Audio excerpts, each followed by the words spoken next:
He didn't. He lived to be 78. He died in the 70s in East Hampton, where he retired. And where was he born?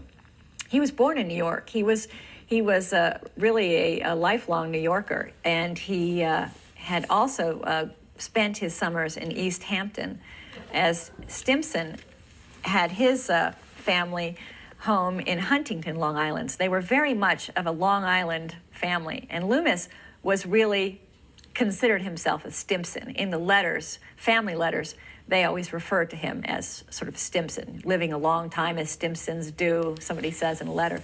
And they were really, in many ways, a Long Island family. Where did he go to school? Well, he went to a military academy and then off to Andover, and then in true Stimson fashion, you had to go to Yale and Harvard Law. It was a well-beaten path by Stimsons. Henry Stimson had done the same thing. Andover, Harvard, Yale, and then Harvard Law School. How did he then make his money? Well, because his father had first separated from his mother and then died when Alfred was in college, he felt the burden of having to support his mother and younger sister. And so I think science had always been his first love, but he could not pursue it. In those days, science was certainly not a profession that someone with no money went into, and it was not a lucrative profession. It did not hold promise for any fortune. So he got his degree in law and joined the very proper New York firm of Stimson and Winthrop, which was Henry Stimson's very, very much of a white glove law firm, and did very, very well very quickly. After he left to enter the war, World War I. And after World War I, he went on to Wall Street. He could not abide going back into the war, into a sort of slow Wall Street firm. You have a photo here of him from World War I. He, in many ways, World War I was a pivotal moment in his life because he had really gotten onto a very proper start in this white glove law firm, and he was following very much in Henry Stimson's footsteps, and he had been molded by Henry Stimson, and he was, a very nice, proper corporate lawyer. And then World War I came, and he enlisted, and he was, because he had this incredible bent, this sort of engineering, mechanical, sort of inventing bent, and had always played with mechanical devices and was very gifted. Henry Stimson saw to it that he was steered to the Aberdeen proving ground. He had an instinct that this young fellow would thrive there. And in fact, he did, and he proved himself such an excellent study in sort of tanks, in weapons, and defense systems, that he was very quickly made head of development and research at the Aberdeen Proving Ground. And while he was there, he just proved very gifted at advancing systems that were already there. He made several advances in a recoilless shooting cannon. He worked on, at that point, Edison was a very old man and had all kinds of notions about explosives, and then it was his job to test many of Edison's wilder notions, some of which he said almost got them killed. But in the process, there was no proper means at that time of measuring the velocity of shells fired from guns, which meant, practically speaking, you didn't know how long it would take for them to hit the target. And there were various systems for measuring that were very bulky and cumbersome, involved a lot of equipment, very slow and not at all practical in the field. And he and another scientist came up with a device called, at that time, the Loomis chronograph. It was later called the Aberdeen chronograph, which was a very sophisticated, advanced system for measuring the velocity of shells. And that was his first invention, proper invention, I suppose. And he did later get a patent for that. And I think that whet his interest in science for life, and he would then return to it as soon as he had the money. So World War I, he was out of there in 1919 or so? That's right. He was out of it in 1919, and his sister had married a Yale classmate. Actually, the fellow was a year or two younger.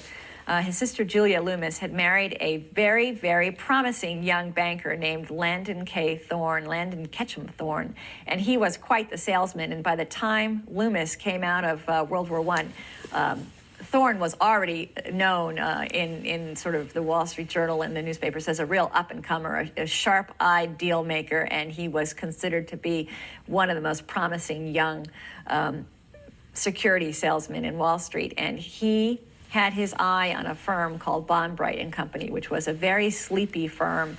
Most of its big clients had sort of lost their money, and it had sort of lost its way.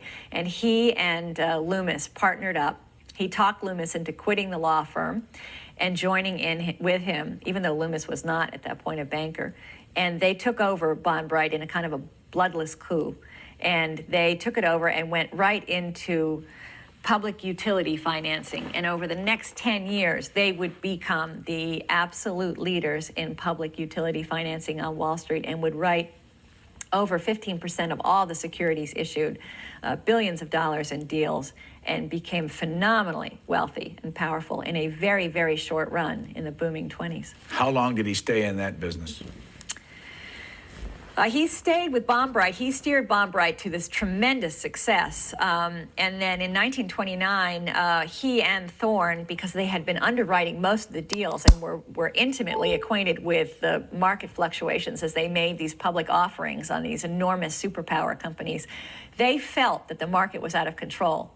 Their last offering was a United Corporation, enormous superpower. It was done with Morgan. It was one of the biggest deals of its day. And it went for a huge price, much higher than they had thought it deserved. And they felt at that point that the market was out of control.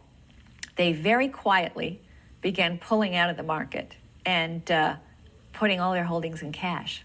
And when Black Thursday hit, 1929, they were sitting on a mountain of cash.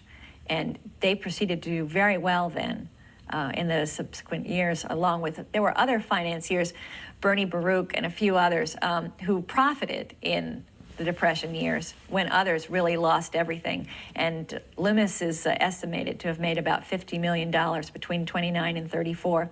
And really, I think once he had that fortune, he wanted to return to his old love. He'd been doing science all along, sort of in the backyard laboratory and then in a larger one in Tuxedo Park, and he quit Wall Street. He resigned from every board, and in 1934, at the age of 47, he became a physicist full-time.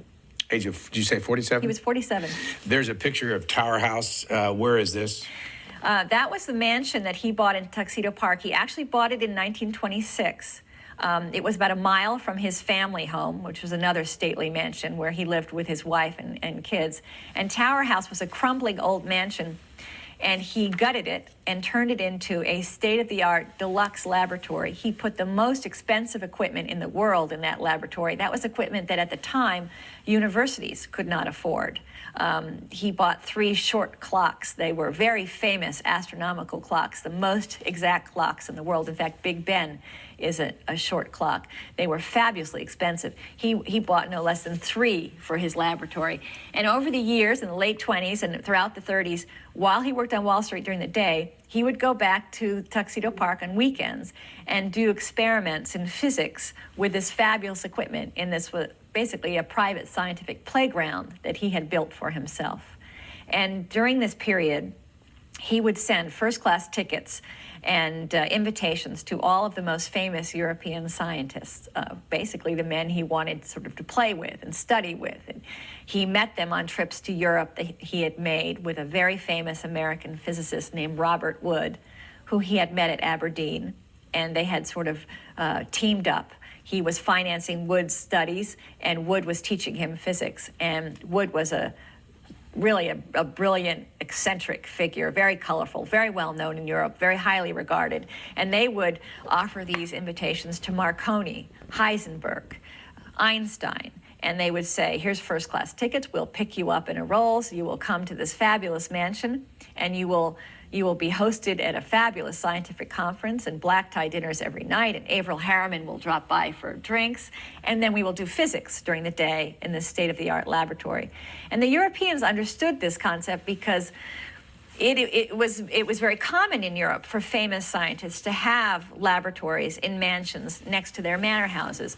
Darwin had had one. A very famous British physicist named Lord Rayleigh had had one. Thomas Merton, another famous physicist, had an enormous laboratory built in a mansion right across the river from his.